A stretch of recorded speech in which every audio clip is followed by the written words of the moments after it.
दोस्तों, इसके पहले वाली वीडियो में हम लोगों ने देख चुके हैं कि सामाजिक संस्था और समिति किसे कहते हैं। उसी कड़ी में हम आगे देखेंगे कि सामाजिक समूह किसे कहते हैं। सामाजिक समूह ऐसे व्यक्तियों का संग्रह है जिनके बीच किसी न किसी प्रकार का संबंध पाया जाता है। बिना संबंध का सामाजिक समूह का निर्माण नहीं हो सकता, और दो या दो से अधिक व्यक्ति हों तो सामाजिक समूह का निर्माण किया जा सकता है। इस क्रम में हम आगे देखेंगे कि मैकइवर और पेज के अनुसार जो समाजशास्त्र के विद्वान हैं, और इनके द्वारा हम देखते हैं कि इनकी परिभाषाओं में क्या निकल के आता है। मनुष्यों के उस संकलन से है जो एक दूसरे के साथ आपस में सामाजिक संबंध स्थापित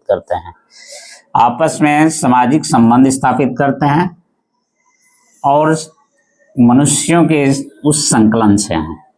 इस परिभाषा से निकल कर आ रहा है कि व्यक्ति जब एक साथ रहना शुरू करें, एक साथ आए और उनमें कुछ न कुछ कार्यों को लेके, आवश्यकताओं के लेके उनमें संबंध बनता है, तो उसे सामाजिक समूह कहेंगे। मान्यवर जो हमारे विद्वान हैं मैकइवर और पेज के अनुसार भी, इनके द्वारा भी इस चीज को सिद्ध करने की कोशिश की गई है। दूसरे विद्वान है आगबन व निमकाप के अनुसार, दो या दो से अधिक व्यक्ति एकत्रित होते हैं। दो या दो से अधिक व्यक्ति एकत्रित होते हैं एवं एक दूसरे पर प्रभाव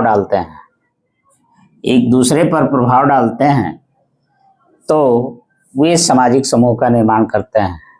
अर्थात इनकी परिभाषाओं से दो शब्द निकल कर आ रहा है। व्यक्ति प्रभाव डालता है, एकत्रित होता है, दो चीज़ें हैं। इनकी परिभाषाओं कभी कभी परीक्षाओं में पूछा जाता है कि ये परिभाषा किसके द्वारा दी गई है।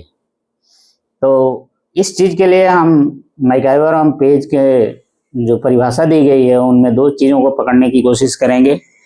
मनुष्यों का संकलन, दूसरा उसमें संबंध स्थापित करना है। तो इजीली हम इस परिभाषा को बता सकते हैं कि किसके द्वारा दिया गया है। मैकइवर पेज के द्वारा दिया गया है।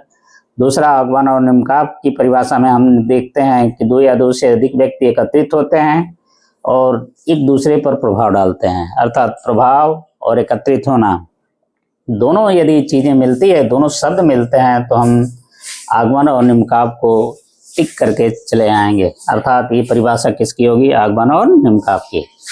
तो इन दोनों विद्वानों और प्लस ऊपर की परिभाषाओं से क्लियर हो रहा है कि सामाजिक समूह उसे कहेंगे जब दो व्यक्ति या दो से अधिक व्यक्ति एक साथ रहते हो और उनमें आपस में कोई ना कोई संबंध पाया जाता हो, एक दूसरे को प्रभाव डालते हो, तो उसे हम सामाजिक समूह कहेंगे। इसको और आगे हम क्लियर देखते हैं। समूह की विशेषताओं से क्लियर हो जाएगा कि क्या है। समूह की विशेषताओं में मानव प्राणियों का संकलन। यदि मानव का समूह है तो स्वाभाविक है कि मानव का होना आवश्यक है, नितांत आवश्यक है। तो मानव का, प्राणियों का एक जगह रहना होगा। रहते हुए ऐच्छिक सदस्यता, कोई जरूरी नहीं है कि सामाजिक समूह में हम ऐच्छिक अनैच्छिक, अर्थात हम उसका सदस्य बने हैं, कोई जरूरत नहीं है। जब हमें लगता है कि इस समूह से हमें लाभ होना है तो उस समूह का हम सदस्य बन सकते हैं, अर्थात उस सदस्य का मेंबर ज्वाइन कर सकते हैं, नहीं तो नहीं बनेंगे। तो ऐच्छिक सदस्यता है, हमारे ऊपर निर्भर करता है कि उस समूह से हम जुड़े हैं या न जुड़े।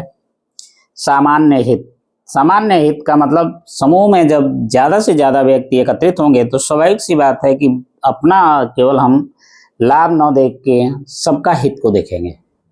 सबके हित को देखना ही सामान्य हित है।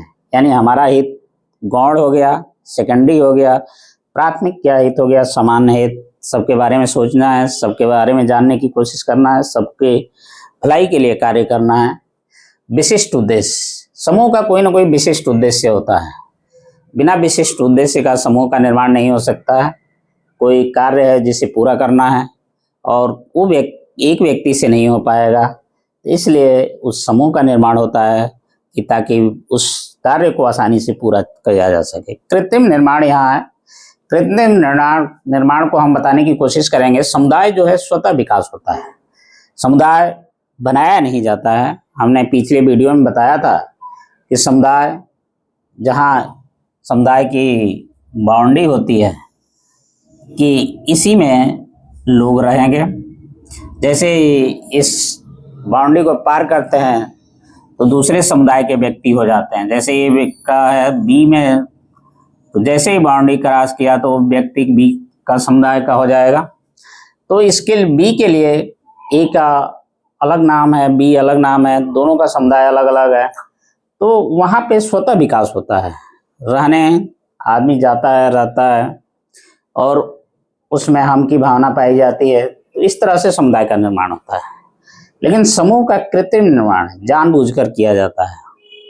और इसके अलावा हम की भावना यहाँ भी पाई जाती है। जिस समूह में हम रहते हैं उस समूह के कार्यों को और उसे आगे बढ़ाने के लिए सब कुछ करने को तैयार रहते हैं। जहाँ हमारी हम भावना को प्रदर्शित होती है उसके लिए हम हमेशा तत्पर रहते हैं कि समूह का कार्य पहले हो, हमारा कार्य बाद में हो। तो इस तरह से हम सामाजिक समूह के बारे में जानें और देखें कि इनकी विद्वानों के द्वारा क्या दिया गया परिभाषा है और सामाजिक समूह की विशेषता क्या है, इस बारे में हमने जानने की कोशिश की है। मुझे लगता है ये चीज़ें कंप्लीट हैं। अगर कंप्लीट नहीं हो तो आप बताइएगा, कमेंट में ज़रूर डालिएगा ताकि हम इसे और भी बेहतर बता सकें। धन्यवाद।